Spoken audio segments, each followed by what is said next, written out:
Lucio Dupuy est né le 5 juillet 2016 à General Pico, dans la province de La Pampa, en Argentine. Ses parents, Christian Dupuy et Magdalena Esposito Valenti, résidaient alors dans cette province avant de devoir s'installer dans celle de Buenos Aires. Ce changement de domicile était principalement motivé par une offre d'emploi que le père de l'enfant avait reçue. Au cours des 18 premiers mois de la vie de Lucio, Christian et Magdalena formaient encore un couple, bien que leur relation fût déjà entachée de certaines difficultés. Leur vie commune s'avérait compliquée, et tous deux étaient conscients qu'une séparation finirait probablement par survenir. Ce fut effectivement le cas en 2018. Finalement, la mère de Lucio est retournée dans sa ville natale, General Pico. C'est elle qui a obtenu la garde de son fils, et elle a assumé du mieux qu'elle le pouvait ses responsabilités maternelles. Lucio rendait néanmoins régulièrement visite à sa famille paternelle. Dans un premier temps, les proches de l'enfant ont fait preuve de compréhension face à la situation. Ils étaient pleinement conscients que de nombreux enfants grandissaient dans des foyers monoparentaux et devenaient, en général, des adultes équilibrés. Toutefois, avec le temps, ils ont commencé à considérer ces circonstances comme préoccupantes. Ils avaient peut-être des raisons que nous ignorons. Par la suite, l'oncle de l'enfant, un homme prénommé Maximiliano Dupuy, a exprimé le souhait d'offrir à son neveu l'attention et le cadre familial stable et complet qui, selon lui, faisait cruellement défaut au petit garçon. Bien entendu, il en a longuement discuté au préalable avec son épouse, Laetitia Noémie Hidalgo, qui, sans surprise, a donné son accord. À cette époque, le couple n'avait pas encore d'enfant et n'était donc pas accaparé par les responsabilités que cela implique. Ainsi, en septembre 2018, ils ont demandé à Magdalena, la mère de Lucio, l'autorisation de le faire vivre avec eux. Il convient de noter qu'au départ, la jeune femme avait catégoriquement refusé, ce qui était parfaitement compréhensible. Une telle demande pouvait en effet paraître assez inhabituelle. Toutefois, un peu plus tard, après avoir mûrement réfléchi à cette proposition, elle a finalement accepté. On ignore encore aujourd'hui quelles raisons précises l'ont conduite à prendre cette décision.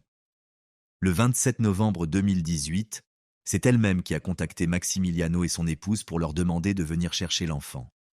Quelques jours plus tard, la mère de Lucio et son oncle se sont adressés aux services compétents chargés des questions de garde des mineurs. Une fois les formalités administratives accomplies, l'enfant a pu rejoindre son nouveau foyer. Il pouvait désormais espérer une vie nouvelle. Dès son arrivée, le garçon a eu droit à sa propre chambre, un privilège qu'il n'aurait jamais osé imaginer auparavant. Mais ce qui comptait avant tout pour Lucio, c'était l'amour et l'attention que lui témoignaient ses nouveaux tuteurs. En vivant avec son oncle et sa tante, il se sentait véritablement heureux. Un autre changement important fut la possibilité de passer régulièrement du temps avec d'autres membres de sa famille, notamment ses grands-parents paternels. Il faut dire qu'il l'aimait profondément et qu'il partageait volontiers des moments avec lui. On pourrait croire que le garçon ne voyait jamais son père, mais il n'en était rien. Christian lui rendait visite aussi souvent qu'il le pouvait. Quant à sa mère, Magdalena communiquait avec lui uniquement par vidéoconférence, principalement en raison de ses ressources financières limitées, qui ne lui permettaient pas de se déplacer d'une ville à l'autre. Après un certain temps, Magdalena a, comme à son habitude, contacté l'oncle et la tante de son fils pour leur annoncer qu'elle s'apprêtait à entreprendre un long voyage avec son sac à dos. Selon les informations disponibles, cet événement aurait eu lieu en février 2019. À ce moment-là, la tutelle précédemment accordée à l'enfant arrivait à son terme. Il convient de préciser qu'elle n'avait pas été établie à titre permanent mais pour une durée limitée. Dans ce contexte, les proches de Lucio se sont interrogés sur la manière de prolonger cette mesure en l'absence de sa mère. Dans l'ensemble, leurs intentions ne présentaient rien de répréhensible, dans la mesure où Magdalena elle-même n'avait exprimé aucune volonté de reprendre l'enfant. Néanmoins, l'absence de documents en cours de validité soulevait un certain nombre de difficultés. Par ailleurs, les tuteurs avaient déjà inscrit le garçon à la crèche, dont les responsables ne tardèrent pas à les alerter. La mère biologique de l'enfant pouvait, en théorie, venir le récupérer à tout moment sans qu'il soit en mesure de s'y opposer, du moins si elle en manifestait réellement l'intention. Après avoir entendu ces déclarations de la part du personnel de l'établissement préscolaire, le couple s'est mis à réfléchir à la conduite à adopter face à cette situation. Même s'ils souhaitaient prolonger leur tutelle en l'absence de la mère du garçon, ils ne voulaient en aucun cas l'empêcher de maintenir un lien avec elle. Cela ne faisait tout simplement pas partie de leurs intentions. Leur unique préoccupation était d'assurer le bien-être et la stabilité de l'enfant. C'est pourquoi ils se sont tournés vers la juge aux affaires familiales afin de solliciter l'octroi de la garde permanente de Lucio.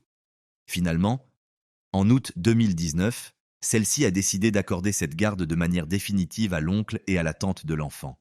Forte de ce nouveau statut, la famille de Lucio considérait désormais qu'elle disposait de droits élargis.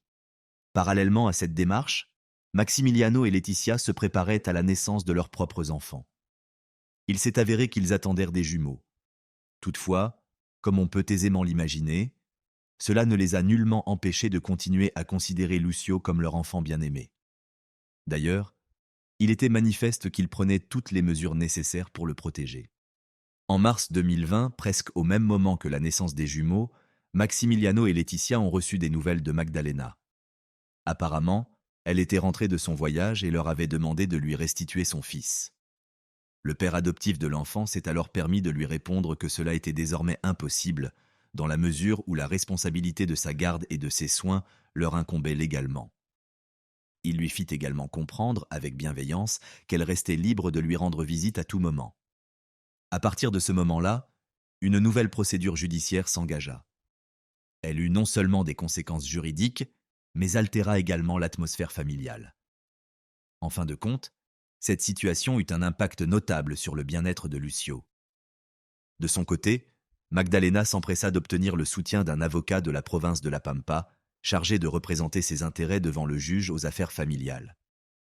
Dans le cadre de cette procédure, la mère biologique de l'enfant invoqua avant tout l'amélioration de sa situation socio-économique.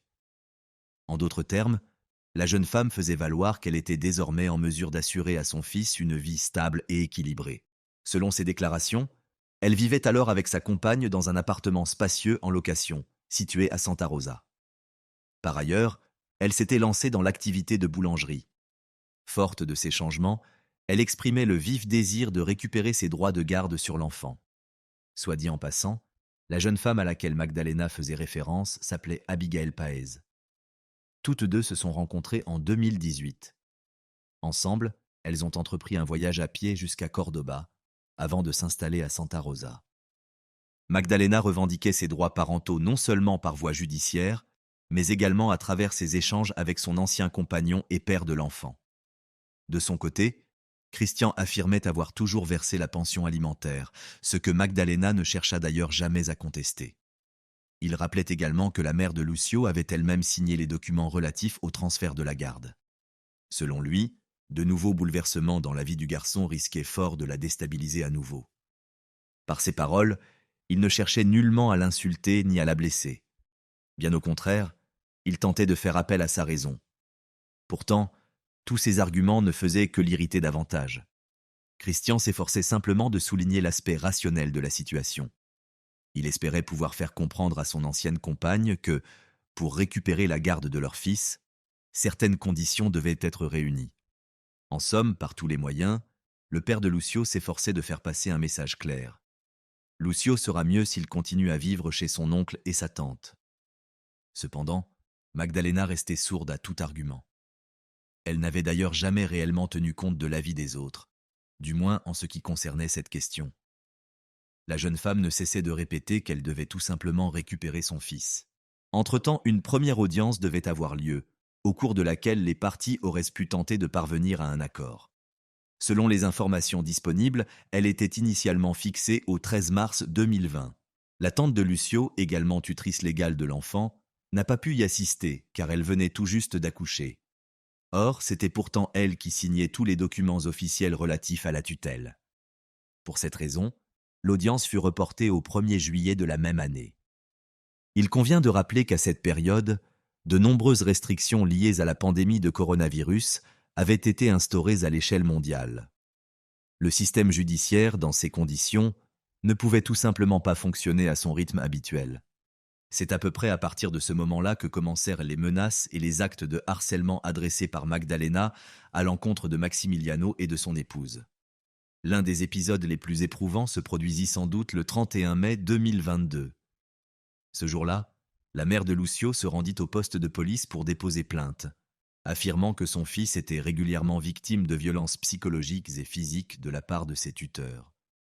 Selon ses déclarations, elle était parvenue à cette conclusion après avoir constaté plusieurs ecchymoses sur le corps de l'enfant. Face à une telle déclaration, les forces de l'ordre n'eurent d'autre choix que de retirer l'enfant à son oncle et à sa tante pour le confier à sa mère biologique. En l'occurrence, leur intervention était dictée par la loi. Lucio commença donc à vivre avec sa mère et la compagne de celle-ci. Peu de temps après cet épisode, la justice intervint à nouveau dans l'affaire. Finalement, le 28 août de cette même année marquée par la pandémie, une nouvelle audience eut lieu dans le but de mettre un terme au conflit opposant les deux parties. À l'issue de celle-ci, un accord fut conclu, au terme duquel Magdalena obtenait la garde définitive de son fils. Ce document fut d'ailleurs signé par les deux parties. Selon plusieurs témoins bien informés, les anciens tuteurs de l'enfant se seraient sentis contraints de signer cet accord, n'ayant plus aucune réelle possibilité de le garder auprès d'eux. D'autant plus qu'ils venaient, peu de temps auparavant, d'avoir leurs propres enfants et ne souhaitaient pas prolonger davantage un conflit déjà lourd et persistant. Il s'agissait d'une situation longue et éprouvante dont tous souffraient, en particulier les enfants. Par ailleurs, Maximiliano craignait une éventuelle incarcération. Il semblait pourtant que les autorités ne disposaient d'aucun fondement juridique pour ordonner son arrestation. Néanmoins, Magdalena continuait à le menacer régulièrement d'une peine de prison. Finalement, la mère de l'enfant et sa compagne, Abigail Paez, ont obtenu la garde légale de Lucio. À ce moment-là, le sort du garçon semblait scellé. Dès lors, son père, Christian, ne fut plus autorisé à le voir et ne pouvait communiquer avec lui que par vidéoconférence. Le sort des grands-parents paternels fut encore plus cruel.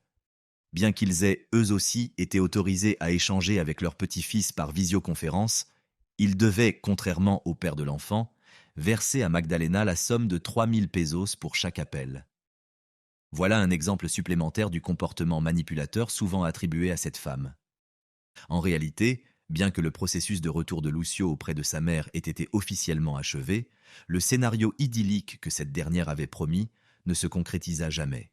Au cours des 3 mois passés avec Magdalena, Lucio fut conduit à au moins 5 reprises dans différents établissements médicaux.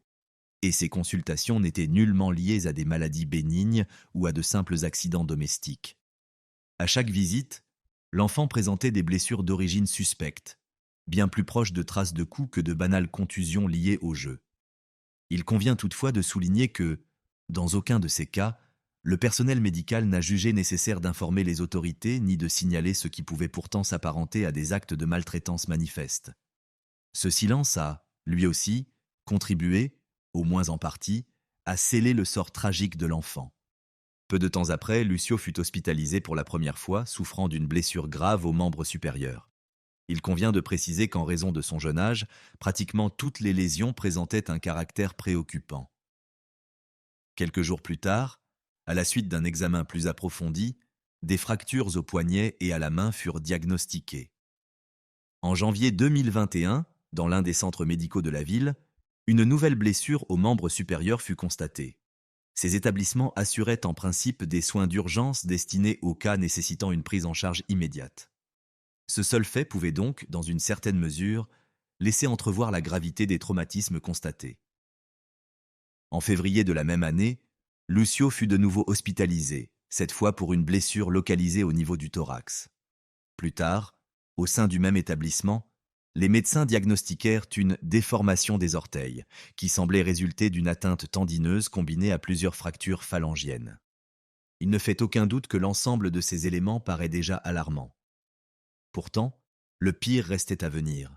Cela survint quelques mois plus tard, en novembre 2021.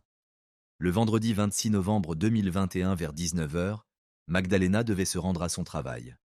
Sa compagne proposa de l'y accompagner à moto. En soi, rien de tout cela ne semblait inhabituel. Pourtant, quelque temps plus tard, aux alentours de 21h30, Abigail sortit précipitamment de l'appartement, portant Lucio sur ses épaules. L'enfant était alors inconscient et ne présentait plus aucun signe de vie. Il va sans dire qu'un tel état résultait de blessures particulièrement graves. Quelques minutes plus tard, la jeune femme se dirigea en urgence vers le service des urgences le plus proche. Mais celui-ci était fermé pour une raison inconnue. Par chance, un homme qui passait à proximité remarqua, malgré l'obscurité, l'état critique de l'enfant. Il stoppa son véhicule et insista pour les conduire immédiatement à l'hôpital. À leur arrivée, Lucio ne respirait plus. Le médecin de garde confirma son décès. Une fois la mort de l'enfant officiellement constatée, Abigail se rendit chez sa mère. Après l'avoir rejointe, elles retournèrent ensemble à l'hôpital. Apparemment, sur le chemin des urgences, les deux jeunes femmes auraient élaboré une version des faits destinée à justifier l'état de l'enfant. Elles finirent par mentir au médecin, affirmant avoir été victimes d'une agression commise par des inconnus. Ces derniers auraient, selon elles, délibérément infligé à Lucio un maximum de blessures. Cependant, en raison des incohérences du récit, de son caractère manifestement invraisemblable et des lésions visibles sur le corps du garçon, le personnel hospitalier alerta la police provinciale. Magdalena et sa compagne furent alors interpellés. Par la suite, plusieurs agents des forces de l'ordre tentèrent de les interroger au commissariat. Aucune des deux ne se montra toutefois disposée à coopérer. Elles préférèrent garder le silence. Fait surprenant, l'agent de permanence les plaça dans deux cellules séparées, mais contiguës, ce qui leur permit de communiquer librement. Ce détail suscita par la suite une vive indignation au sein de l'opinion publique. Le lendemain, une perquisition fut menée dans l'appartement où résidaient les deux jeunes femmes avec l'enfant. Par ailleurs, divers effets personnels, ainsi que plusieurs téléphones portables, furent saisis au domicile des personnes interpellées. Dans l'ensemble, l'enquête progressa rapidement et fut rapidement transmise au parquet. En définitive, Abigail fut mise en examen pour homicide involontaire, tandis que la mère de Lucio fut inculpée pour homicide volontaire avec circonstances aggravantes. Quelques jours plus tard, les autorités locales décidèrent de rendre publics les résultats de l'autopsie pratiquée sur le corps du jeune garçon. Une fois dévoilés, ces éléments se propagèrent comme une traînée de poudre. Le médecin légiste, Juan Carlos Toulouse, déclara que Lucio était décédé des suites de multiples traumatismes ayant provoqué une hémorragie interne. Tout laisse à penser que la victime avait été soumise à des violences répétées, d'une intensité telle qu'elle s'apparentait à des actes de torture. Le corps présentait de nombreuses lésions, notamment des fractures osseuses et des atteintes cutanées. Certaines d'entre elles avaient été infligées lors d'épisodes antérieurs et montraient déjà des signes de cicatrisation. Bien que ces constatations soient déjà particulièrement glaçantes, les détails les plus terrifiants n'avaient pas encore été révélés. En effet, selon plusieurs experts, le corps du garçon présentait également des traces laissant supposer qu'il avait été victime d'un crime contre son intégrité sexuelle. Le 29 novembre 2021, le corps de Lucio fut inhumé. La cérémonie se déroula au cimetière municipal de sa ville natale, General Pico. Ses proches, qui avaient tout fait pour qu'il soit heureux, purent lui faire leurs adieux. Il s'agissait principalement des membres de sa famille paternelle. Christian, son père, assista aux funérailles vêtu d'un t-shirt blanc portant l'image de Lucio. La plupart des personnes présentes restèrent silencieuses, les larmes aux yeux, profondément bouleversées par cet événement tragique. Quelques instants avant l'inhumation, la grand-mère de l'enfant poussa un cri de désespoir, implorant Dieu de lui expliquer pourquoi la mère de Lucio lui avait infligé un sort aussi cruel. Il est difficile de dire s'il existait une réponse à cette question. C'est d'ailleurs cette même grand-mère qui fut l'une des premières à remarquer les signes de maltraitance infligés par la mère de Lucio et sa compagne. Un jour, le garçon parvint à lui confier qu'Abigail l'avait frappé à plusieurs reprises. Apparemment, la grand-mère espérait que Magdalena mettrait un terme à cette situation. Elle la supplia même d'intervenir. Non seulement Magdalena refusa d'agir, mais elle alla jusqu'à interdire à son fils tout contact avec sa grand-mère. Après les funérailles, Christian publia plusieurs messages bouleversants sur l'un des réseaux sociaux. À travers ses écrits, il s'adressait avant tout à la société argentine et au système judiciaire national. Ses paroles eurent un fort retentissement et attirèrent l'attention d'un grand nombre de citoyens sur les circonstances de cette affaire. Le jeune homme exprimait un profond sentiment de culpabilité envers son fils, qu'il reconnaissait sans détour. Il n'avait pas su être un véritable père pour Lucio et, surtout, il n'avait pas réussi à le protéger d'un sort aussi tragique. Pendant ce temps, les autorités poursuivaient activement l'enquête sur ce crime odieux. Il fut rapidement établi que durant les 3 derniers mois, l'enfant avait été conduit à 5 reprises dans différents établissements médicaux pour y recevoir des soins. Cette information permit de mettre en lumière d'autres faits préoccupants, notamment la négligence du personnel médical et l'indifférence des employés de la crèche que fréquentait le garçon. Comme on peut aisément l'imaginer, ni les uns ni les autres n'avaient jugé utile de signaler quoi que ce soit aux forces de l'ordre. En conséquence, une enquête parallèle, cette fois de nature administrative, fut ouverte à l'échelle gouvernementale afin d'identifier et de traduire en justice les fonctionnaires dont l'inaction aurait pu contribuer à l'issue tragique de cette affaire. Au fil du temps, celle-ci prit une ampleur médiatique considérable. De nombreux organes de presse suivirent de près le déroulement de l'enquête, relayant les moindres détails, tout en donnant la parole aux membres de la famille paternelle du garçon. C'est ainsi que, dans le cadre de l'un de ces entretiens, furent révélés les traits de caractère manipulateur de la mère de Lucio, déjà évoqués en filigrane. Il apparut clairement que Magdalena, en tant que tutrice légale de l'enfant, non seulement lui infligeait des violences, mais lui interdisait également d'en parler à quiconque. C'est pourquoi, lors de brèves conversations avec les membres de la famille de son père, Lucio se montrait souvent distant, voire complètement replié sur lui-même. Il craignait sans doute que l'on remarque ses blessures ou que l'on commence à lui poser des questions auxquelles il n'aurait pas su mentir. En d'autres termes, Lucio vivait dans un état de peur permanent, une peur qui transforma progressivement ce petit garçon, autrefois joyeux et sociable, en un enfant silencieux, fermé et méconnaissable. Il convient de souligner que les proches de Lucio du côté paternel n'étaient pas les seuls à avoir été en contact, d'une manière ou d'une autre, avec la presse. Parmi ceux qui ont fait plusieurs déclarations publiques figurait la mère d'Abigail, Susanna, résidant dans le quartier Botalo, à Santa Rosa. Ces interventions médiatiques consistaient cependant surtout à se plaindre des bouleversements que ce drame avait provoqués dans sa propre vie. Selon elle, elle rencontrait désormais de nombreuses difficultés avec les journalistes ainsi qu'avec ses voisins qui lui manifestaient une vive hostilité. Mais que pouvait-elle espérer d'autre ? Lors d'un entretien accordé à une radio locale, elle déclara que depuis la révélation des détails du crime, sa vie s'était transformée en un véritable asile de fous. Elle tenta de se justifier en expliquant qu'elle avait eu, peu de temps avant les faits, une violente dispute avec sa fille à propos du sort de Lucio. Au cours de cette altercation, elle aurait exprimé le souhait de prendre le garçon chez elle, convaincue que ni sa fille ni Magdalena ne voulèrent vraiment de lui.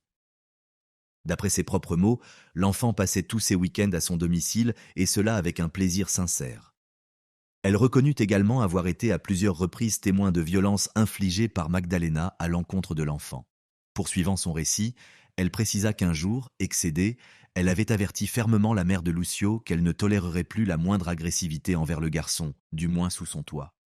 Ces paroles ne firent qu'envenimer une relation déjà tendue entre les deux femmes. Depuis ce jour, Lucio ne retourna plus jamais chez Susanna.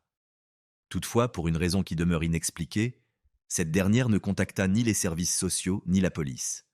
En cela, elle porte une part de responsabilité dans le drame survenu. Elle ne nia pas, d'ailleurs, ressentir un profond sentiment de culpabilité pour ne pas avoir mis fin à cette situation. Enfin, elle accusa sa propre fille, affirmant que c'était elle qui manipulait Magdalena.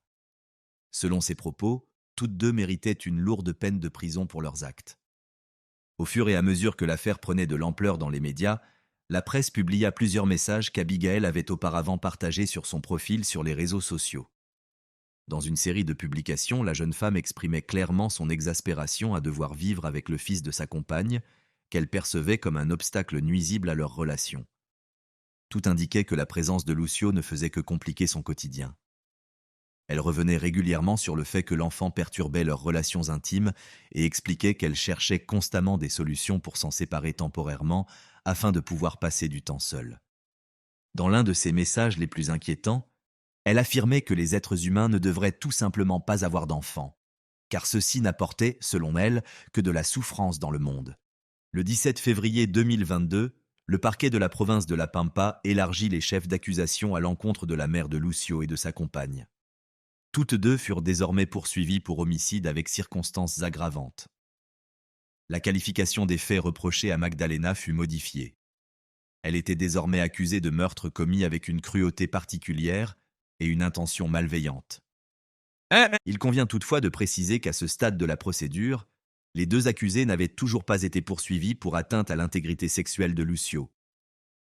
En juin de la même année, la justice de La Pampa renvoya l'affaire devant une juridiction pénale en vue d'une audience publique.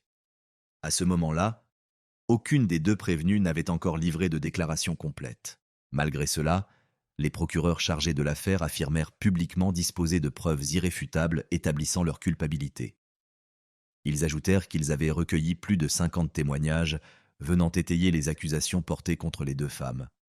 Au cours de l'audience, la partie représentant les intérêts de la famille paternelle de Lucio déclara que les accusés s'identifiaient comme féministes. À la suite de cette déclaration, certaines voix s'élevèrent pour accuser l'ensemble du mouvement féministe d'avoir volontairement fermé les yeux sur ce crime. Une telle accusation, bien que manifestement excessive, fut néanmoins exprimée. Il semble que les avocats de la partie civile aient tenté de faire valoir que les deux jeunes femmes éprouvaient une haine profonde envers les hommes, quels qu'ils soient, indépendamment de leur âge ou de leur lien de parenté. Les accusés furent alors lourdement condamnés, non seulement sur le plan social, mais aussi par les membres de leur propre famille. Ainsi, l'un des frères de Magdalena déclara publiquement l'avoir rayé de sa vie à jamais. Il précisa qu'il ne souhaitait plus entretenir aucun lien avec sa sœur, en raison du crime qu'elle avait commis. Quoi qu'il en soit, la mère de la jeune femme semblait porter un regard légèrement différent sur la situation. Elle fut pratiquement la seule à lui rendre visite durant sa détention provisoire au centre pénitentiaire. Près d'un an après le drame, plus précisément le 10 novembre 2022, les audiences débutèrent à Santa Rosa, cette fois à huis clos. Cette décision s'expliquait principalement par le fait que la victime était un enfant mineur. Par ailleurs, ces nouvelles audiences portaient notamment sur les faits de violences sexuelles présumés commis contre Lucio, désormais qualifiés de crimes perpétrés en réunion. Ces éléments étaient directement liés aux accusations déjà formulées à l'encontre des deux prévenus. Au cours des débats, de nombreux éléments de preuve accablants furent présentés. Parmi eux figuraient plusieurs échanges de messages textes et de conversations téléphoniques entre les deux femmes, dans lesquels elles évoquaient explicitement les mauvais traitements infligés à l'enfant. Les transcriptions complètes de ces échanges s'étendaient sur 14 pages. Il ressortait clairement des messages échangés entre Magdalena et Abigail qu'elle privait Lucio de nourriture pendant de longues périodes et l'obligeait à rester dehors durant plusieurs heures, quelle que soit l'heure du jour ou de la nuit. Elle le frappait avec brutalité, notamment lorsqu'elles estimaient que l'enfant avait eu un comportement déplacé ou faisait preuve de caprice. À chaque fois, elle le punissait pour des motifs qui auraient semblé insignifiants à la plupart des gens. Elle lui reprochait de les importuner pour des détails, de réclamer leur attention ou de s'immiscer dans leur intimité. Certaines mères d'enfants fréquentant Lucio témoignèrent également. Elles rapportèrent qu'à l'occasion d'un goûter d'anniversaire auquel le garçon avait été invité, elles avaient été frappées par l'ampleur de son appétit. Selon elles, Lucio avait mangé en si grande quantité qu'il avait immédiatement souffert de douleurs abdominales. Ce comportement laissait supposer qu'il souffrait d'une faim extrême. D'après les informations recueillies, il aurait vomi à plusieurs reprises après son retour à la maison. Comme on peut aisément l'imaginer, cet épisode aurait donné lieu à une nouvelle punition. Ci-dessous figurent plusieurs exemples de messages échangés entre les accusés entre février et novembre 2021. Le message daté du 12 février indique que Lucio est tombé d'un arbre et s'est violemment cogné la tête. La mère de l'enfant réagit à cet incident avec une indifférence manifeste. La seule chose qui semble réellement la préoccuper est le fait que le garçon se soit retrouvé dehors, dans la rue. Le 20 février, Magdalena et Abigail échangent au sujet de la présence de Lucio dans leur vie. Elles s'accordent à dire que celle-ci a eu un impact négatif sur leur relation. En conséquence, elles ne parviennent plus à passer du temps seules ensemble comme auparavant. Selon Abigail, cette situation la préoccupe sérieusement et elle souhaite qu'elle change. Magdalena, pour sa part, affirme comprendre ce point de vue. Elles évoquent ensuite un épisode au cours duquel l'enfant a été battu parce qu'il s'était uriné dessus. Selon elles ont parfaitement le droit d'élever leur enfant comme elles l'entendent. Par éducation, elles semblent entendre de manière récurrente des actes de violence. Le 21 février, fidèle à son attitude habituelle, Abigail exige de Magdalena qu'elle rende l'enfant à son père. Elle avoue également l'avoir de nouveau frappé, cette fois parce qu'il avait le nez qui coulait. Magdalena lui écrit qu'il est tout à fait normal qu'un enfant ait le nez qui coule, mais cet argument ne semble pas convaincre sa compagne. Le 3 mars, Magdalena promet une nouvelle fois d'envoyer l'enfant chez son père. De son propre aveu, elle est à bout de patience et se dit devenue incontrôlable. Elle affirme ne plus vouloir que son fils vive avec elle et va jusqu'à déclarer qu'elle le déteste presque. Le 11 août, Abigail écrit à Magdalena, qui se trouve apparemment au travail. Elle annonce qu'elle envisage de mettre Lucio dehors afin de pouvoir être seule avec elle à son retour. Selon elle, elle ne supporte plus de voir l'enfant, dont la simple présence la déstabilise. Elle précise l'avoir de nouveau frappé et indique que l'arrière de sa tête est légèrement enflé. Elle ajoute l'avoir enfermé dans une pièce pendant plusieurs heures et rapporte que, lorsqu'elle y est retournée, une odeur nauséabonde y régnait. L'enfant, étant enfermé, avait manifestement dû faire ses besoins dans la pièce. Le 17 août, Abigail informe Magdalena qu'elle a réveillé Lucio le matin en lui versant un seau d'eau froide dessus. Selon elle, l'enfant dormait trop profondément et ne réagissait pas à ses paroles, ce qu'elle a vécu comme une offense personnelle. Pour cette raison, elle l'a de nouveau frappé à plusieurs reprises, lui infligeant une série de gifles.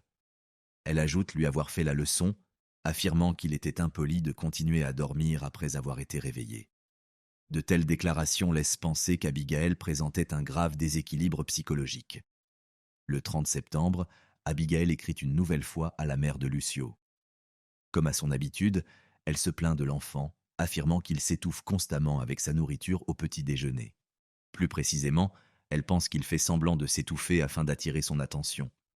Elle lui ordonne d'arrêter, mais comme il continue à tousser, elle entre dans une violente colère et lui administre plusieurs gifles. Elle écrit ensuite à Magdalena que c'est toujours elle qui doit faire le sale boulot, expression par laquelle elle semble désigner les coups portés à l'enfant. Elle se décrit d'ailleurs elle-même comme méchante.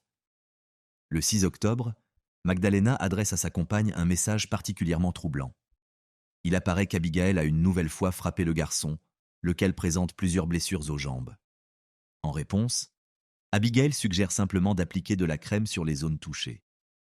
Le contexte des messages montre clairement que Magdalena ne s'inquiète pas des blessures en tant que telles, mais du fait que les éducateurs de la crèche pourraient les remarquer. Elle craint surtout que Lucio ne dise la vérité lorsqu'on lui demanderait comment ces blessures sont apparues. Le 12 octobre, Magdalena répond à sa compagne en lui donnant carte blanche pour agir comme elle le juge nécessaire avec l'enfant. Abigail déclare de son côté que ce gamin maudit la pousse à fumer davantage. Le même jour, Magdalena réaffirme son souhait d'envoyer son fils chez son père. Le 14 octobre, Abigail indique à Magdalena qu'elle ne souhaite pas emmener Lucio à la crèche et qu'il vaudrait mieux, selon elle, le laisser enfermé dans sa chambre toute la journée. Elles discutent ensuite longuement du fait que l'enfant revient de la crèche sale. Toutes deux affirment pourtant faire tout leur possible pour qu'il se sente bien, notamment en lui achetant des vêtements neufs, qu'il salit, selon elles, dès le premier jour.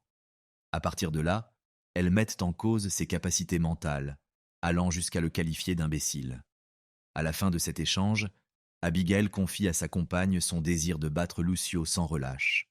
À aucun moment, la mère de l'enfant n'intervient pour tenter d'y mettre un terme.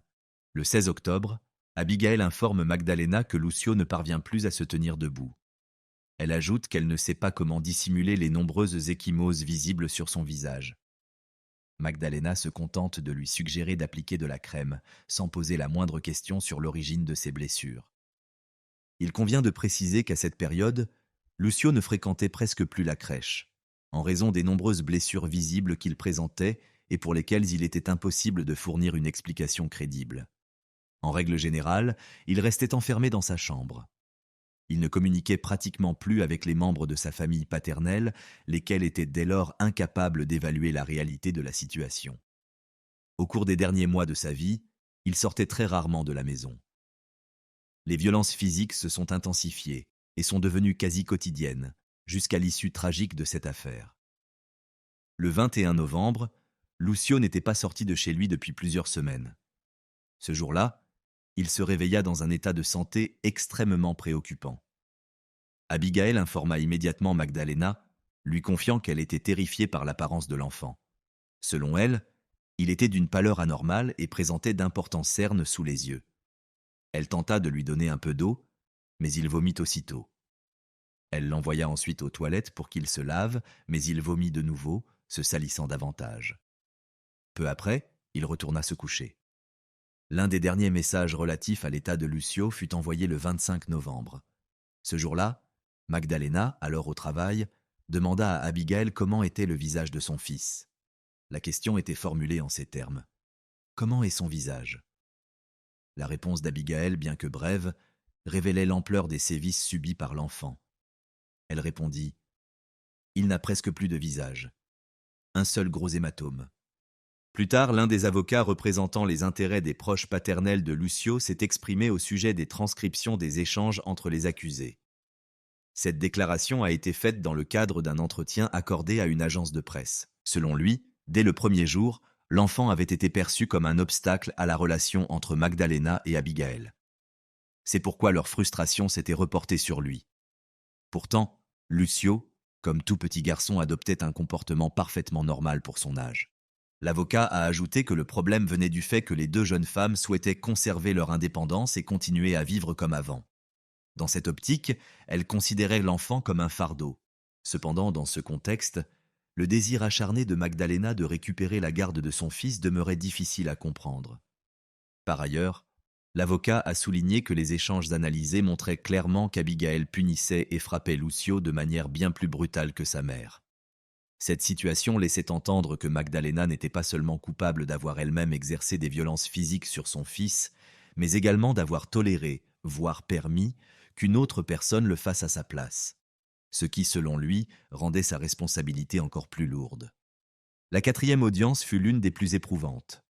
Ce jour-là, le médecin légiste Juan Carlos Toulouse fut appelé à témoigner. À la surprise générale, les accusés refusèrent d'assister à l'audience et, à la demande de leurs avocats, furent exclus de la salle. Elles semblaient éprouver un sentiment de honte.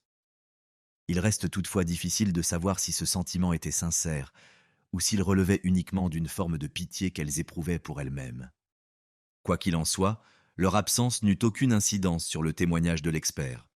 Au contraire, son intervention se distingua par un ton glaçant et une précision implacable.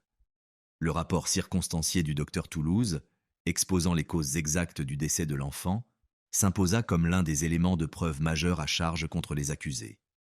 Outre les faits déjà connus, de nouvelles informations concernant les blessures subies par Lucio furent rendues publiques. Il convient d'abord de souligner que la vie, déjà fragile, du petit garçon fut brutalement interrompue par un polytraumatisme. En médecine légale, ce terme désigne un ensemble de lésions graves, touchant simultanément plusieurs zones anatomiques et compromettant le pronostic vital. Lucio présentait notamment des fractures du fémur ainsi que de plusieurs os des membres supérieurs. À ces lésions s'ajoutaient d'autres atteintes corporelles, telles que des ecchymoses, des morsures et des brûlures de cigarettes. L'expert confirma également que l'enfant avait été victime de violences sexuelles, comme cela avait déjà été évoqué. Cette révélation bouleversa profondément l'auditoire, déjà très éprouvé par l'ensemble des témoignages. Lors de l'une des audiences suivantes, l'avocat d'Abigail informa le juge que sa cliente avait finalement décidé de témoigner. Ce fut effectivement le cas, mais la jeune femme refusa de répondre à la plupart des questions, préférant garder le silence. Pendant l'interrogatoire, la tension monta sensiblement dans la salle d'audience. Les avocats de Magdalena jugèrent qu'il valait mieux que leur cliente quitte les lieux, ce qu'elle fit sans protester. Le témoignage d'Abigail dura environ 1 heure. Elle débuta son récit par les événements survenus le 26 novembre 2021. Selon ses propres termes, ce jour-là fut celui où elle ôta la vie à Lucio, âgé de 5 ans. Elle expliqua qu'elle avait d'abord accompagné sa compagne à son lieu de travail avant de rentrer à l'appartement pour s'occuper de l'enfant. Elle reconnut l'avoir frappé à plusieurs reprises, prétextant qu'il faisait l'imbécile et avait le nez qui coulait. Ce type de comportement chez un enfant déclenchait en elle une colère incontrôlable. Elle ajouta que les violences ne s'étaient pas arrêtées là. Après les premiers coups, elle l'aurait attrapé par le bras et lui aurait asséné 2 ou 3 violents coups de pied dans le ventre. Les faits s'étaient déroulés si rapidement qu'elle se déclara incapable de se souvenir du nombre exact de coups portés. Abigail admit ensuite avoir pleinement conscience du caractère destructeur de ses actes, sans pour autant s'être arrêtée. Pire encore, elle avoua avoir éprouvé une forme de satisfaction à les commettre. Ce n'est que lorsqu'elle fut épuisée physiquement qu'elle prit la mesure de la gravité de la situation. Lucio était alors au bord de l'agonie. Elle le prit dans ses bras et le transporta jusqu'à la salle de bain, où elle dirigea un jet d'eau froide sur son visage. Il lui sembla que l'enfant était encore conscient et tentait de prononcer quelques mots, mais il ne s'agissait probablement que d'une illusion. À ce stade, il convient de se référer au rapport d'autopsie du corps de Lucio, qui fait état de blessures bien plus graves que celles évoquées par l'accusé. Il apparaît que, lors de son témoignage devant le tribunal, la jeune femme a tenté, d'une manière ou d'une autre, d'atténuer sa responsabilité en passant sous silence la majorité des sévices qu'elle avait infligés à l'enfant. Son récit s'est poursuivi avec plusieurs détails concernant cette nuit tragique. Selon ses dires, après avoir tenté de ranimer Lucio en lui jetant de l'eau froide au visage, elle a constaté que la vie le quittait peu à peu. Elle a affirmé ne pas savoir comment réagir dans une telle situation. Pendant cette partie de l'audience, Abigail pleurait presque sans interruption et fut prise de plusieurs accès d'hystérie. Une fois calmée, elle a raconté avoir laissé Lucio seul dans sa chambre pour aller chercher des vêtements. Quelques minutes plus tard, elle dit avoir entendu un bruit en provenance de la pièce. De retour, elle a trouvé l'enfant étendu sur le sol, sans réaction. Tout semblait indiquer qu'il avait perdu connaissance en tombant de son lit. Prise de panique, elle a touché le corps de l'enfant avec son pied pour voir s'il réagissait, mais n'a obtenu aucune réponse. Elle l'a alors retourné sur le dos et a tenté de lui prodiguer les premiers secours. Elle a toutefois reconnu qu'elle ne savait absolument pas comment s'y prendre. On peut en conclure qu'elle n'a, en réalité, fait qu'aggraver l'état de l'enfant. Après une pause, Abigail a repris son témoignage en pleurant, et elle a sangloté pendant plusieurs minutes. Après une brève interruption, elle a poursuivi son récit. Selon ses déclarations, elle aurait porté Lucio dans ses bras avant de le hisser sur ses épaules. Alors qu'elle quittait la maison, l'enfant aurait vomi. Elle a précisé que les vomissements avaient un aspect inhabituel, ressemblant à un mélange de sang et de bile. Elle l'a ensuite conduit au centre de soins primaires, mais comme on le sait déjà, celui-ci était fermé. Peu de temps après, elle a finalement rejoint l'hôpital, mais il était déjà trop tard pour sauver la vie de l'enfant. Ainsi s'est achevé le récit d'Abigail au sujet de cette nuit tragique. Pour conclure, elle a déclaré que ni elle ni Magdalena n'avaient eu l'intention de tuer Lucio. Ces paroles ont été accueillies avec un mépris palpable, ce qui n'a rien de surprenant compte tenu de la cruauté avec laquelle elles avaient traité le petit garçon. Il est important de noter qu'Abigail n'a jamais reconnu que la maltraitance faisait partie intégrante du quotidien de l'enfant. À ses yeux, les punitions physiques relevaient simplement de l'autorité parentale. Elle soutenait que Lucio était constamment capricieux, provocateur et insensible aux remarques verbales, alors qu'en réalité son comportement correspondait à celui d'un enfant de son âge. Par ailleurs, elle a tenu des propos particulièrement troublants. Elle a affirmé être convaincue que Lucio lui avait pardonné, car à sa place, elle se serait elle-même pardonnée. Selon les procureurs, les déclarations d'Abigail ne reflétaient aucunement la réalité. Ils ont affirmé que le garçon avait été battu pendant plusieurs heures avant que son décès ne soit constaté par les médecins de l'hôpital. Magdalena a également témoigné devant le tribunal. Son intervention a duré 40 minutes. D'après sa déclaration, elle se trouvait sur son lieu de travail au moment du décès de Lucio. Elle a expliqué qu'après avoir dîné avec son fils, elle avait demandé à Abigail de la raccompagner au travail, ce que celle-ci avait accepté, ce fait étant déjà établi. Une fois arrivée, Magdalena affirme ne plus avoir eu de nouvelles de son fils jusqu'à ce qu'Abigail vienne la retrouver tard dans la soirée. Selon ses dires, elle serait descendue au parking pour comprendre la raison de cette visite inattendue. Là, elle aurait immédiatement remarqué que sa compagne semblait bouleversée. Après un court silence, Abigail lui aurait annoncé que Lucio était à l'hôpital. Elle aurait répété cette phrase à plusieurs reprises, sans pour autant fournir d'explications plus précises sur ce qui s'était passé. Finalement, les deux femmes se sont rendues ensemble à l'hôpital. Le trajet s'est déroulé dans un silence pesant. Toutefois, cette version reste difficile à vérifier. À l'entrée de l'hôpital, un agent des forces de l'ordre attendait déjà les deux jeunes femmes. Il s'est approché de Magdalena et lui a annoncé que son fils était décédé. Selon ses propres déclarations, lorsqu'elle a entendu ces mots pour la première fois, elle n'a tout simplement pas pu y croire. Elle ne comprenait pas comment cela avait pu arriver en si peu de temps, pendant son absence. Elle a alors exprimé le souhait de voir son fils de ses propres yeux, et l'agent de police l'a conduite jusqu'à la chambre où reposait le corps de l'enfant.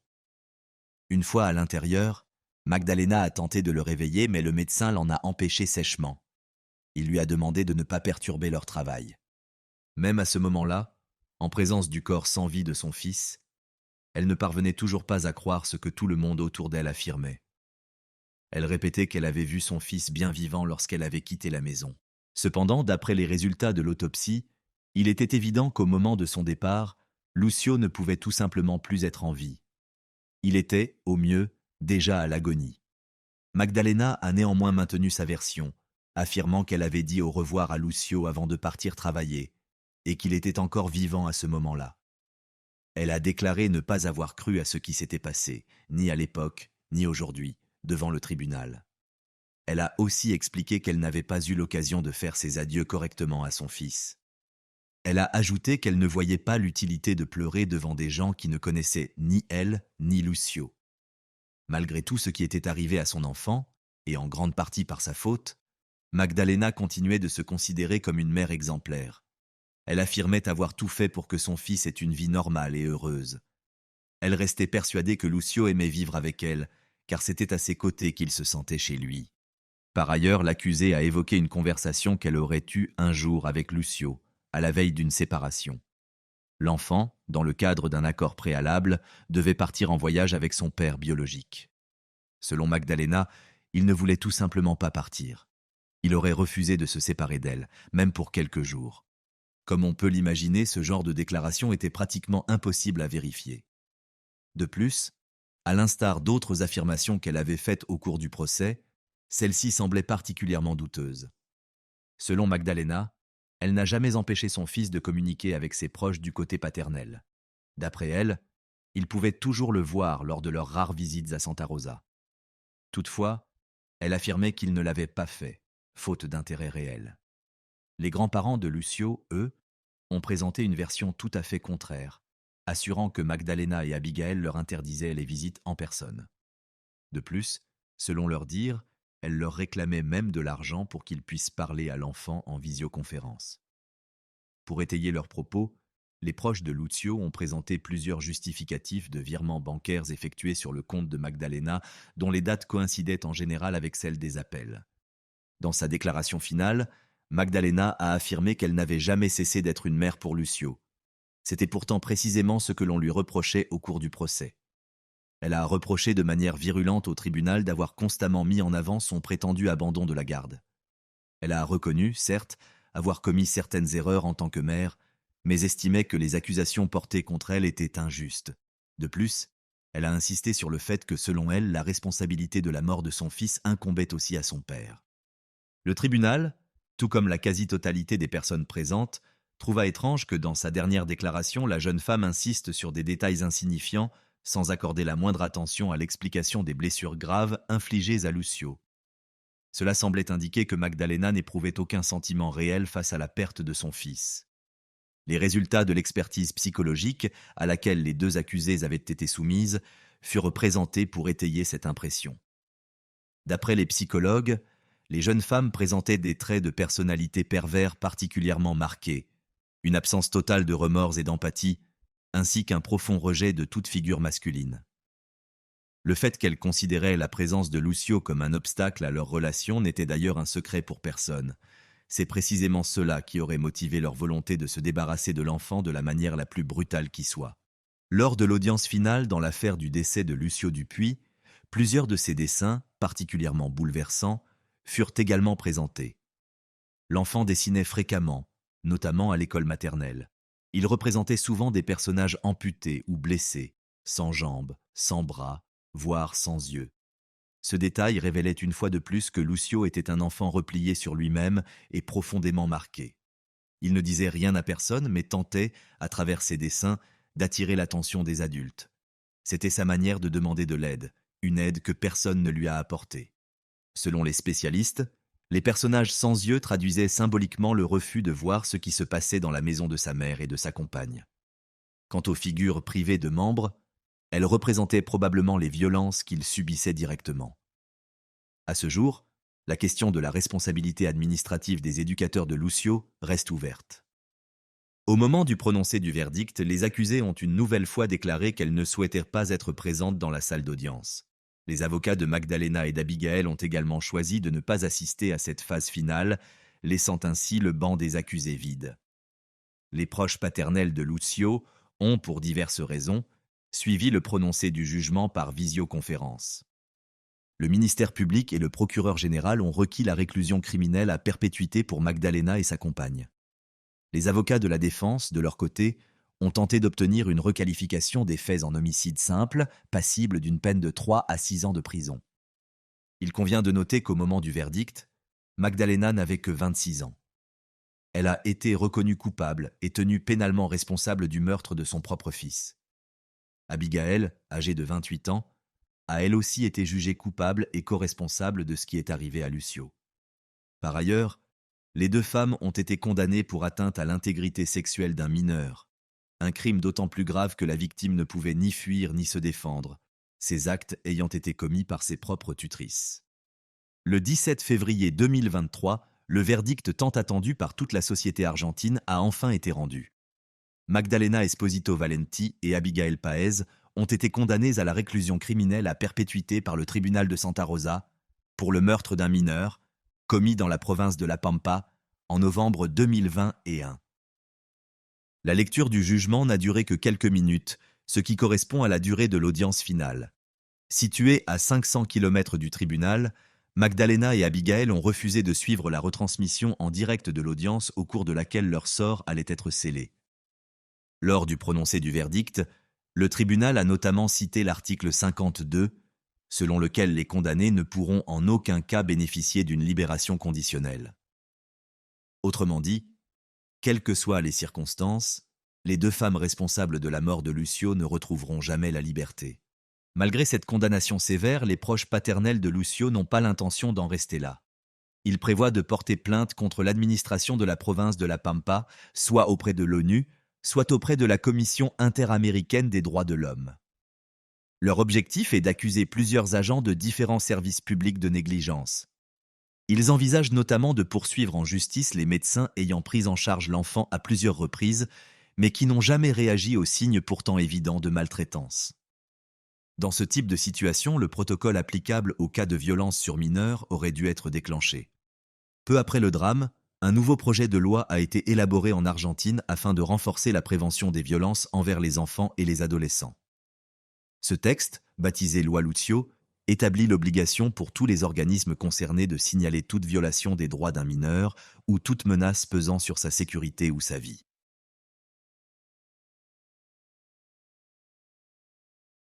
Au cœur de la ville de Buenos Aires, en Argentine, 3 jeunes filles, Morena, Brenda et Lara, ont disparu en l'espace de quelques heures.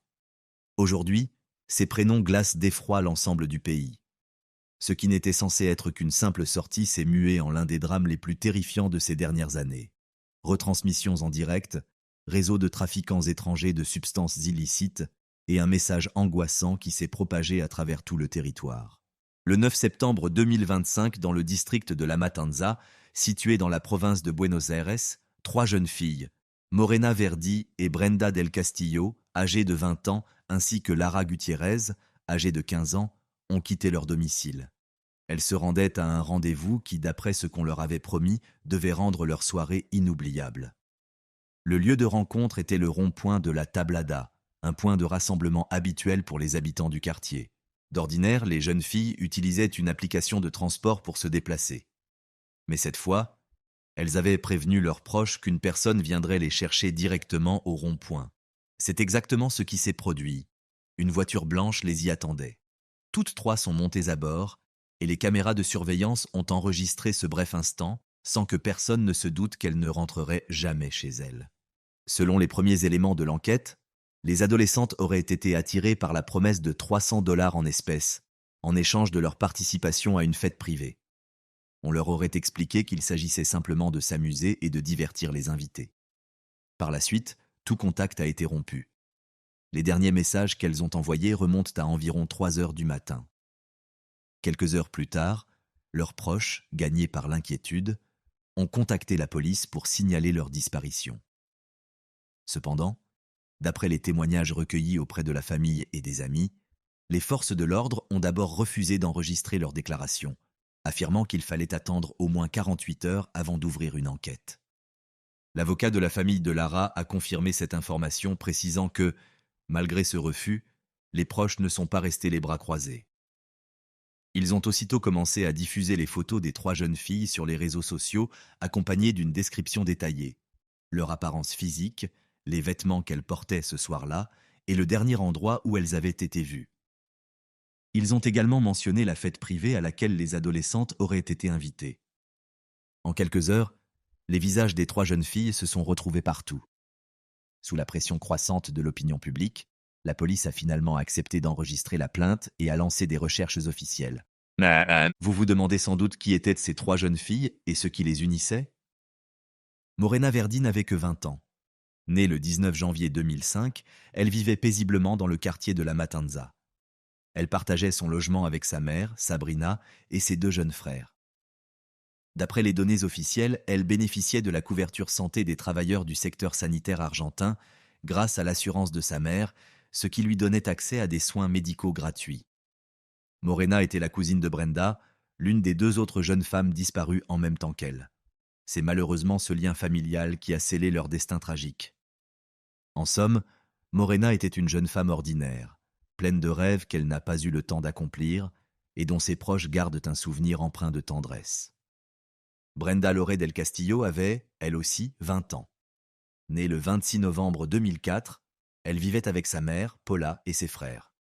Contrairement à Morena, Brenda portait une lourde responsabilité. Elle était la mère d'un bébé âgé d'à peine 1 an. Le père de l'enfant n'assumait aucun rôle dans son éducation, si bien que la jeune femme devait subvenir seule aux besoins de son enfant. Selon ses proches, elle vendait des vêtements sur les réseaux sociaux et travaillait également dans un petit kiosque. Certains médias locaux ont relayé des témoignages selon lesquels Brenda aurait également eu recours à des services sexuels pour survivre et nourrir son fils. La plus jeune des 3 était Lara Morena Gutiérrez, âgée de 15 ans. Elle vivait avec sa grand-mère dans une maison modeste, située dans un quartier marqué par une forte pauvreté et une grande vulnérabilité sociale. Malgré son jeune âge, elle connaissait déjà les difficultés de la vie dans les conditions précaires des périphéries urbaines. Un aspect de son quotidien la reliait toutefois au monde extérieur. Chaque semaine, elle se rendait à l'église évangélique en compagnie de sa famille. Certains médias ont avancé l'hypothèse selon laquelle Lara aurait pu être victime d'exploitation sexuelle dans la région de Buenos Aires depuis son enfance, mais ces informations n'ont jamais été confirmées. En réalité, Lara n'était qu'une adolescente à qui la vie commençait à peine à s'ouvrir. En résumé, les 3 jeunes femmes vivaient dans une grande précarité sociale et économique, et les $300 qui leur avaient été promis leur sont apparus comme une aide financière concrète pour leur famille. Après l'enregistrement des déclarations de disparition, une enquête a été officiellement ouverte. La police a commencé par analyser les enregistrements des caméras de vidéosurveillance. Les images montrent clairement les jeunes filles montées dans le véhicule, sans le moindre signe d'inquiétude ni d'hésitation. À partir de ces images, les enquêteurs ont entrepris de reconstituer l'itinéraire suivi.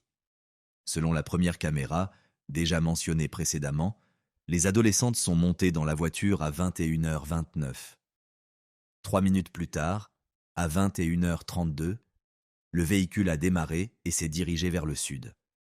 Lara était installée à l'avant, tandis que Brenda et Morena se trouvaient à l'arrière.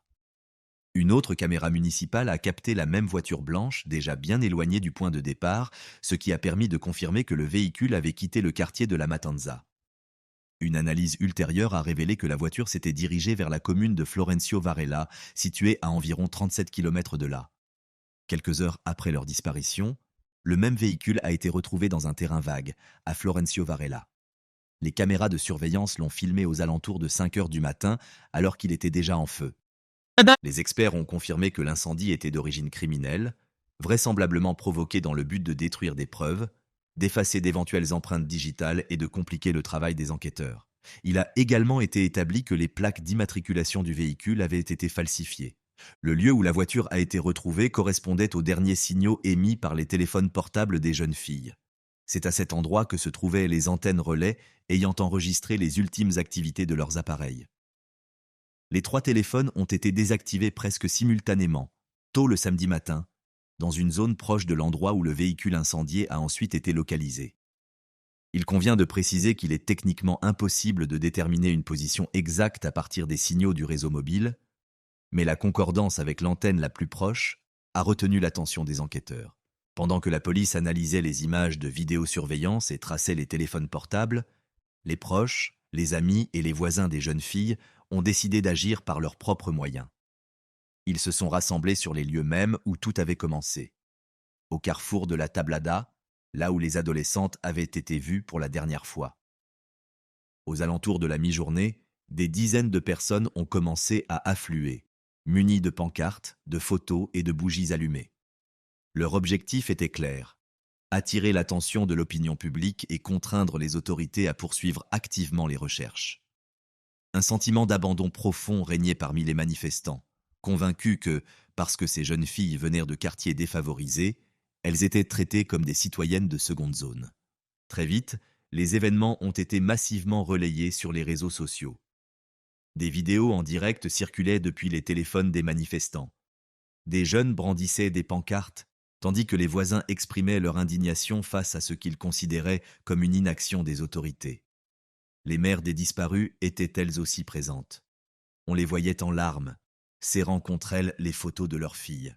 La tension a redoublé lorsqu'il a été révélé que la police avait initialement refusé d'enregistrer les déclarations des familles, leur demandant d'attendre 48 heures. L'opinion publique s'est alors enflammée. Si ces adolescentes avaient été les filles de personnes influentes, l'enquête aurait été ouverte immédiatement. Et peut-être aurait-elle pu être sauvée. C'est ainsi que le carrefour de la Tablada est devenu un symbole, un lieu de mémoire, de rassemblement et de protestation.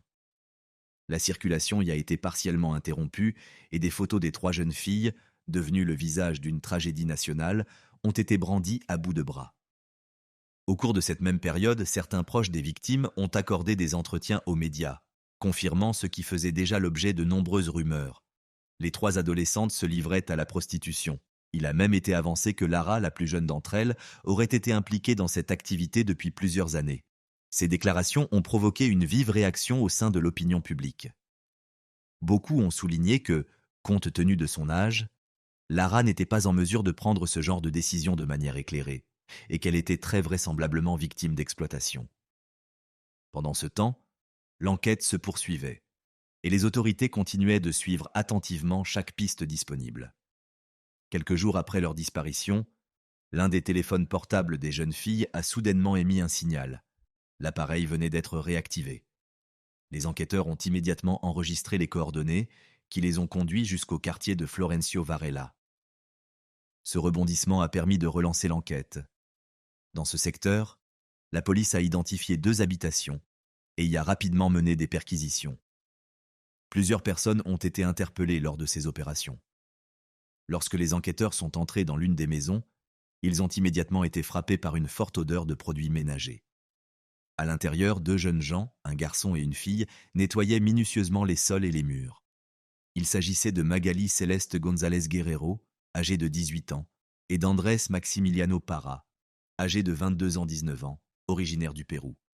La scène a aussitôt paru suspecte. Tout laissait penser qu'il tentait d'effacer des traces.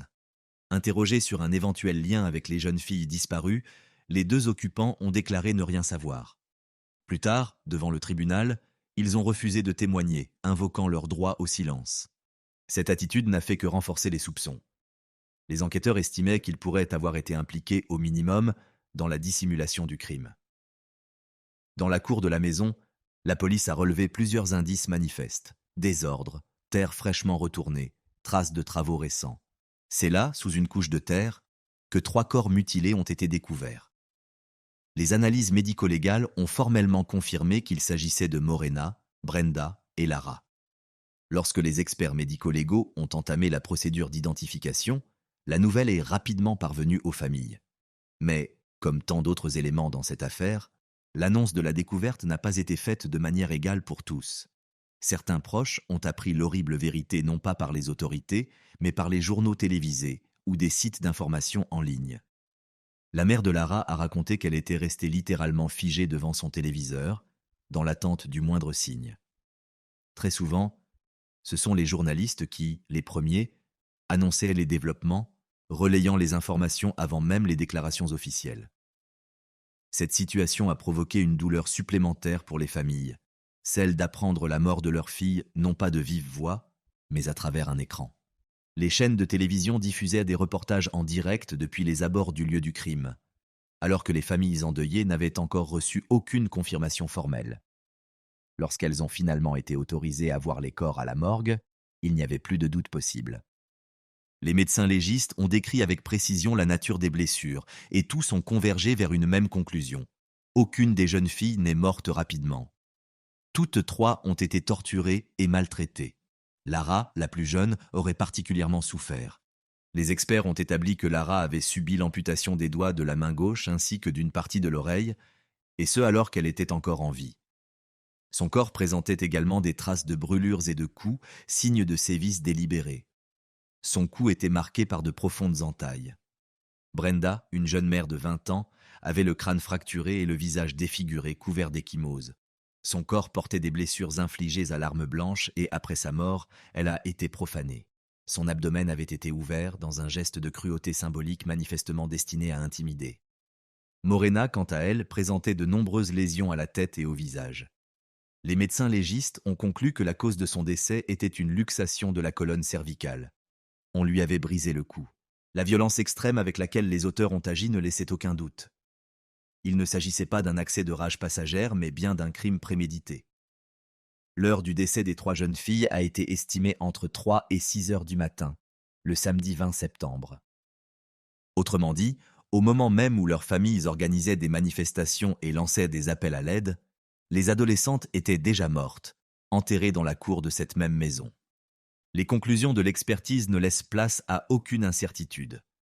Les enquêteurs sont confrontés à un triple meurtre commis avec une cruauté particulière. Il est important de souligner que la maison où les corps ont été retrouvés se trouvait à seulement 700 mètres du terrain vague où la voiture incendiée avait été découverte quelques heures plus tôt. À la suite de cette macabre découverte, l'enquête a pris un tournant décisif. La police a aussitôt lancé une série de perquisitions dans le quartier de Florencio Varela et dans les localités voisines. Au fil des investigations, les forces de l'ordre ont identifié plusieurs adresses liées à un trafic illégal de substances interdites, ce qui a conduit à de nouvelles arrestations. Parmi les personnes interpellées figurait un jeune homme nommé Ariel Jiménez.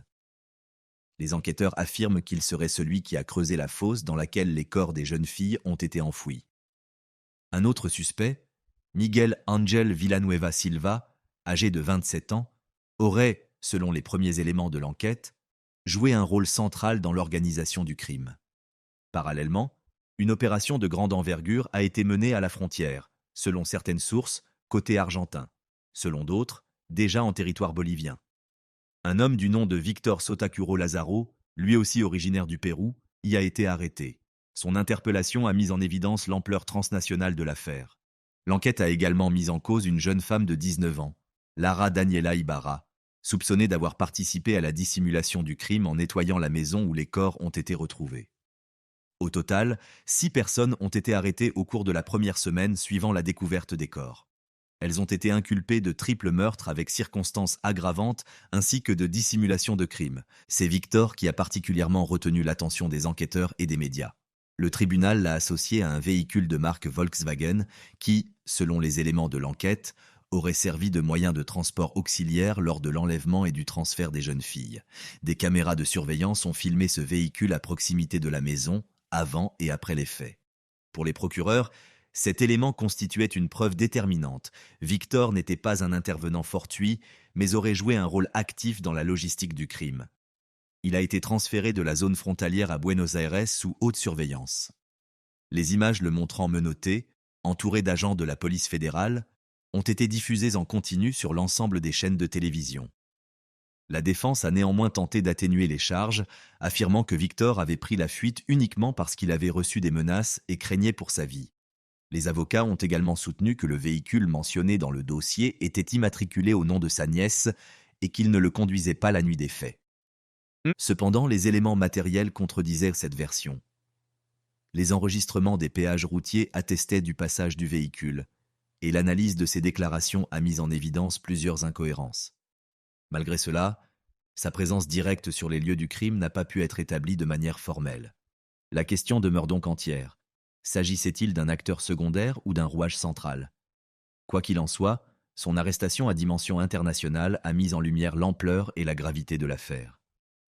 Il est désormais évident qu'il ne s'agissait pas d'un crime isolé, mais de l'action structurée d'un réseau dépassant les frontières d'un seul pays. Pendant ce temps, l'enquête s'intensifiait. et des révélations glaçantes commençaient à circuler. Des messages publiés sur les réseaux sociaux affirmaient que le massacre des jeunes filles avait été diffusé en direct sur une plateforme populaire de partage de photos. Selon cette version, les faits se seraient déroulés dans un groupe privé, réunissant environ 40 à 50 spectateurs. Les souffrances des victimes y auraient été exhibées comme faisant partie d'un message à caractère menaçant. Cette information a bouleversé le pays tout entier. Il ne s'agissait plus uniquement d'un triple meurtre, mais de la mise en scène de la cruauté à des fins de spectacle. Le nom de celui présenté comme le principal instigateur, Pekenjo Otto, a également commencé à circuler sur Internet. D'après plusieurs sources, il serait à l'origine de toute l'opération. Par la suite, diverses hypothèses ont émergé concernant les motivations possibles du crime. L'une d'elles avançait que les jeunes filles auraient volé un lot de substances illicites appartenant à un trafiquant péruvien, ce qui reliait l'affaire à des réseaux criminels internationaux et laissait penser à un acte de vengeance. Une autre version évoquait une dette non remboursée. Les jeunes filles auraient accepté de l'argent qu'elles n'auraient pas pu restituer, poussant les criminels à se venger. Dans toutes ces versions, un nom revenait sans cesse. Celui de Pekenjo Otto, présenté comme l'homme qui aurait supervisé toute l'opération et donné l'ordre d'exécuter les jeunes filles. Les enquêteurs ont procédé à l'analyse des écoutes téléphoniques. Tous les éléments désignaient Pekenjo Otto comme l'organisateur du crime. Peu à peu, se dessinait le tableau d'une opération méticuleusement planifiée, avec une répartition claire des rôles, des moyens de transport, des exécutants et un système structuré destiné à effacer toute trace. À ce stade, Pekenjo Otto était devenu la figure centrale de l'espace médiatique. Son identité réelle a été confirmée. Tony Jansen Valverde Victoriano, originaire de la Libertad, dans le département de Trujillo, au Pérou. Il n'avait que 20 ans au moment de l'ouverture de l'enquête, mais selon la justice argentine, il était déjà impliqué dans plusieurs activités criminelles. Il franchissait régulièrement les frontières et, d'après les enquêteurs, évoluait au sein d'une organisation criminelle structurée et transnationale. Son nom et sa photo ont été largement diffusés dans les médias, à la suite de fuites et de confirmations provenant de sources proches du dossier. La police a ensuite signalé qu'il semblait se préparer à prendre la fuite.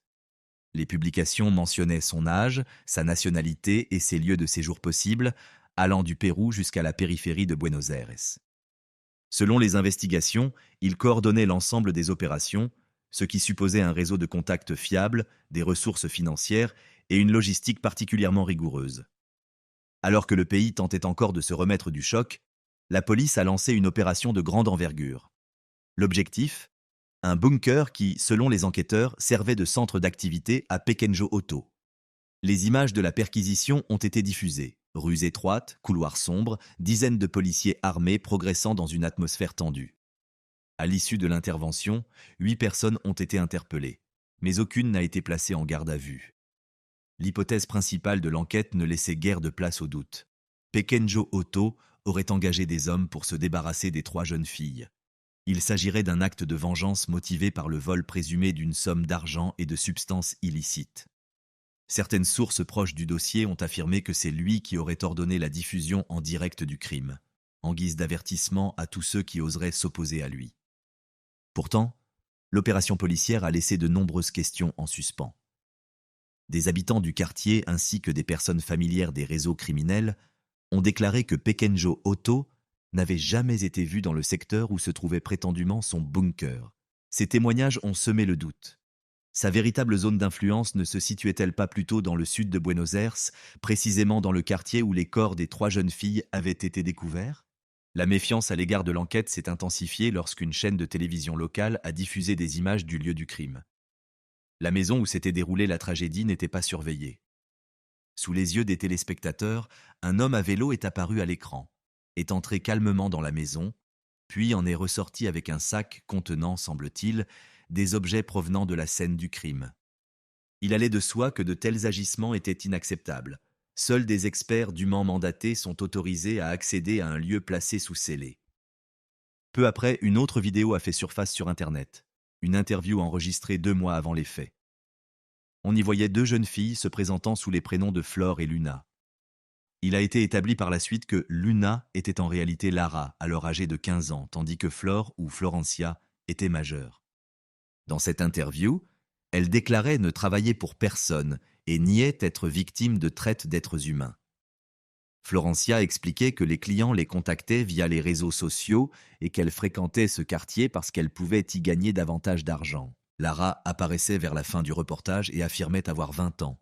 Mais de nombreux téléspectateurs ont soutenu qu'elle avait en réalité chuchoté qu'elle était plus jeune. Le journaliste ayant réalisé l'interview a déclaré par la suite qu'il n'avait pas été en mesure de vérifier la véracité des propos recueillis et qu'il ne soupçonnait pas que certaines des jeunes filles puissent être mineures. Cette vidéo contrastait fortement avec un autre élément, un message audio que Lara avait envoyé à une amie. On y entendait la voix d'une adolescente évoquant sa fatigue et son malaise. De nombreux internautes ont été profondément choqués, en particulier par une phrase « Je vais au travail ». Tous savaient qu'elle faisait référence à une activité de nature sexuelle. Beaucoup se sont indignés qu'une adolescente, qui aurait dû être à l'école, soit contrainte de parler d'un prétendu travail. Ces réactions ont, une fois encore, ravivé les critiques à l'encontre de la famille de Lara.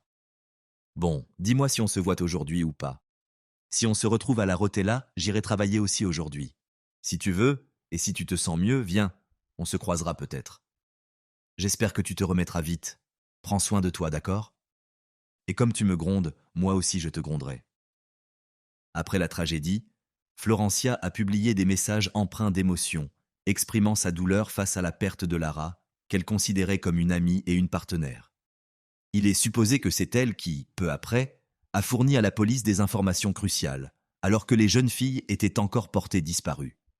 Elle a révélé que Lara avait un client d'origine péruvienne, ce qui a de nouveau orienté l'enquête vers Pequenjo Otto et intensifié les recherches au point d'envisager un recours à Interpol. Pendant ce temps, les funérailles des 3 jeunes filles ont eu lieu en Argentine. Morena et Brenda ont été les premières à être inhumées. Elles ont été accompagnées de fleurs, de photos, d'applaudissements et de larmes. Dans une autre ville, une cérémonie d'adieu a été organisée pour Lara, avec des bougies allumées, une foule nombreuse et un silence pesant.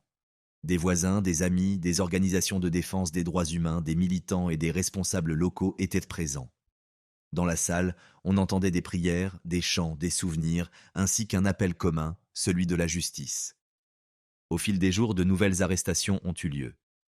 L'avocat Guillermo Andi a confirmé que Florencia Ibáñez, une parente de Victor Sotakuro, avait été arrêtée, car elle se trouvait à bord de l'un des véhicules impliqués dans l'affaire. Selon lui, la jeune femme a accepté de remettre son téléphone portable et son véhicule aux enquêteurs. Rappelons que Victor avait lui-même déclaré auparavant que la voiture utilisée cette nuit-là appartenait à sa nièce. Malgré ces mesures, l'affaire demeure confuse et ne répond toujours pas à la question principale. Où se trouve Pequenjo Otto ? Son nom et son visage sont désormais connus de tous, mais il n'a toujours pas pu être arrêté.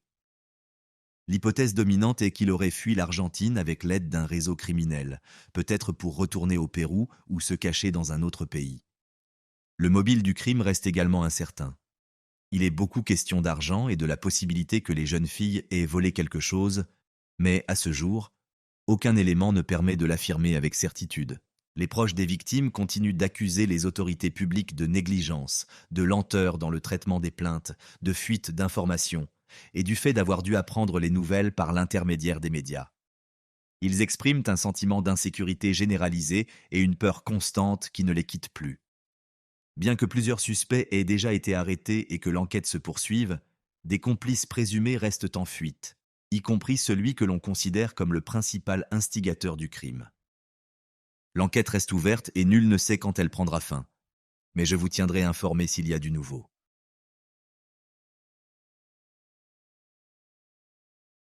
Alejandra Ikochub naquit en 1986 à Teleman, dans le département d'Alta Verapaz au Guatemala.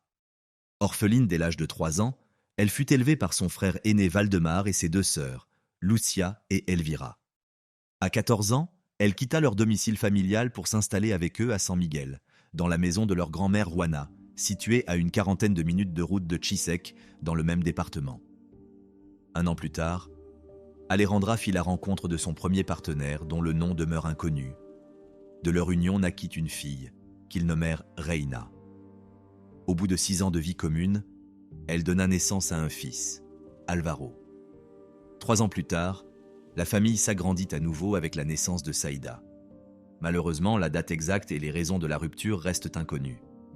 Toutefois, on sait avec certitude que quelques années après la naissance de Saïda, le père décida d'abandonner la famille. Dès lors, Alejandra devint mère célibataire. Pour subvenir aux besoins de ses enfants, elle prit en charge non seulement les tâches ménagères, mais accepta aussi tout emploi, même le moins bien rémunéré. Malgré des revenus modestes, elle parvint néanmoins à couvrir les dépenses essentielles et sa famille vécut relativement confortablement. Durant ses rares moments de loisirs, Alejandra prenait plaisir à observer ses enfants jouer dans la cour. Elle rendait également fréquemment visite à sa grand-mère Juana et à sa sœur Elvira, avec lesquelles elle passait de longues heures à discuter et à se confier. Un peu plus tard, Alejandra rencontra Mario Tutical, quadragénaire originaire de San Miguel et employé par une compagnie pétrolière. À première vue, cet homme paraissait tout à fait ordinaire, mais il cachait un passé trouble. Marié et père de 6 enfants, il infligeait régulièrement des violences conjugales à son épouse, comme l'attestèrent plusieurs témoins. Un jour, sa femme porta plainte à la gendarmerie après avoir été blessée à la machette, mais elle retira sa plainte quelques semaines plus tard, et Mario fut relâché. Malgré ces faits, Alejandra entama avec lui une liaison amoureuse. Celui-ci la persuada bientôt de le rejoindre dans son foyer. La jeune mère rassembla alors ses enfants et leurs affaires pour emménager chez lui, dans une maison située non loin de celle de sa grand-mère Juana et de sa sœur Elvira. Au début, tout semblait bien se passer, mais quelques semaines plus tard, Mario révéla son véritable caractère. Il devint soudainement jaloux et chercha à contrôler le moindre geste d'Alejandra. Les disputes et scandales, alimentés par sa jalousie, devinrent rapidement le lot quotidien de la maisonnée, si bien que les voisins cessèrent de s'en étonner. C'est sans doute pourquoi, le jour où survint un drame irréparable, personne n'en comprit aussitôt la portée.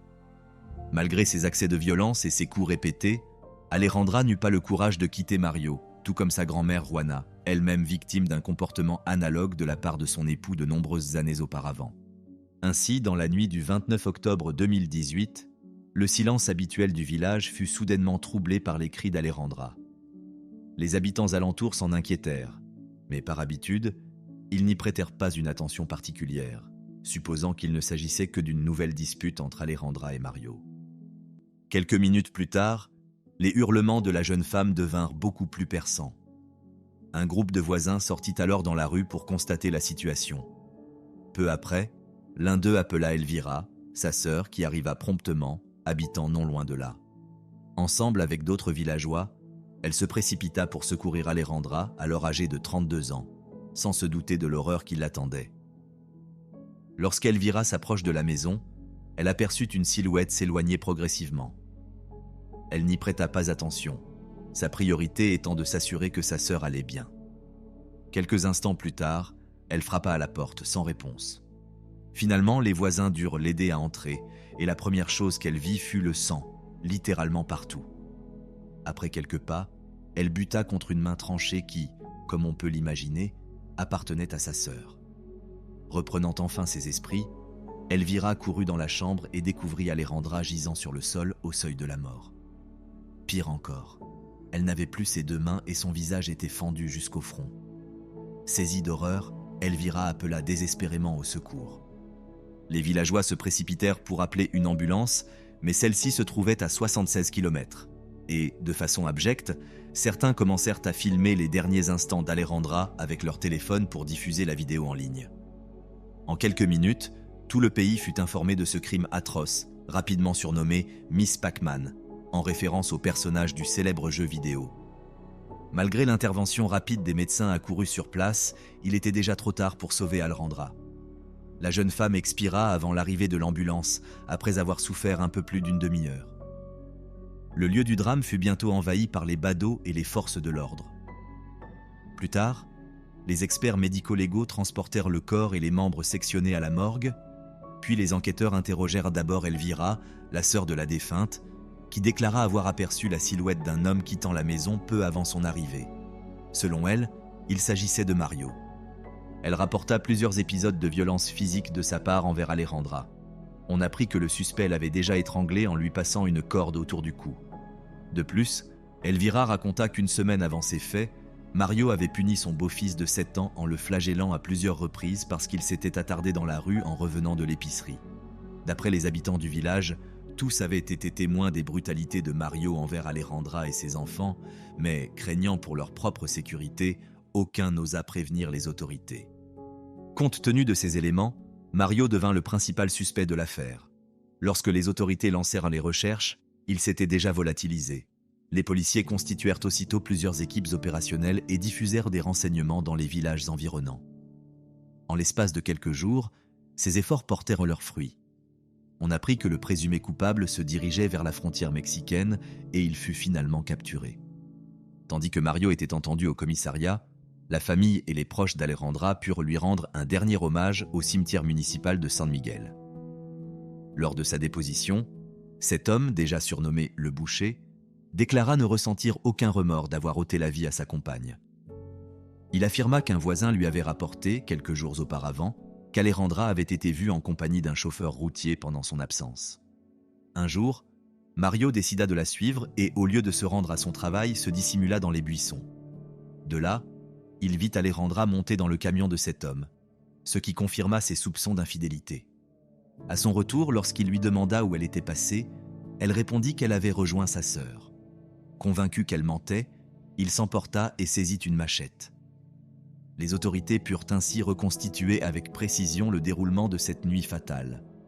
Peu de temps après, Mario fut placé en détention provisoire dans l'attente de son jugement. Le 9 novembre 2018, il compara devant le tribunal de première instance où 2 chefs d'accusation furent retenus contre lui.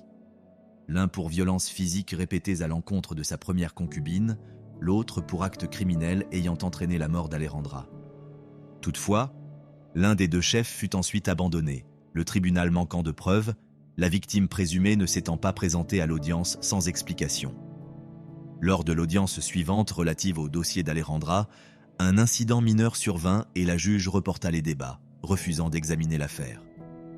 Cette décision fit vivement réagir Mujeres Transformando el Mundo, les femmes qui transforment le monde, organisation de défense des droits humains représentant la famille d'Alejandra. L'ensemble de la population d'Alta Verapaz, craignant une remise en liberté de l'accusé, se montra également mécontente. Sur les réseaux sociaux, Paula Barrios, directrice de l'organisation, déclara que la juge avait à plusieurs reprises dénigré l'action des associations luttant contre la violence faite aux femmes. Elle ajouta que ses juristes avaient déposé de nombreuses plaintes auprès de l'autorité de contrôle, restées sans suite. Paula exprima l'espoir que la chambre d'appel examinerait sa requête et vérifierait si la juge disposait de motifs valables pour reporter les débats. Elle souligna par ailleurs que, dans la plupart des cas similaires, la justice avait été rendue aux victimes de violences physiques grâce au recours en appel. La phase suivante de l'audience se tint le 28 novembre 2018. Mario ne nia pas sa culpabilité et avoua immédiatement avoir tué Alejandra, expliquant que sa jalousie l'avait poussé à perdre la raison. Ses aveux furent exploités par son avocat, qui plaida le meurtre sous l'emprise d'une vive émotion. Au Guatemala, une telle infraction est passible de 5 à 7 ans d'emprisonnement. Toutefois, après examen des éléments à charge, le juge qualifia l'affaire de féminicide. L'avocat de la famille d'Alejandra annonça parallèlement qu'il engagerait des poursuites pour maltraitance et mènerait sa propre enquête durant le délai accordé par le tribunal afin d'obtenir une peine plus sévère. Il convient de noter qu'en décembre de la même année, une nouvelle procédure fut ouverte contre Mario et demeurait en cours d'instruction.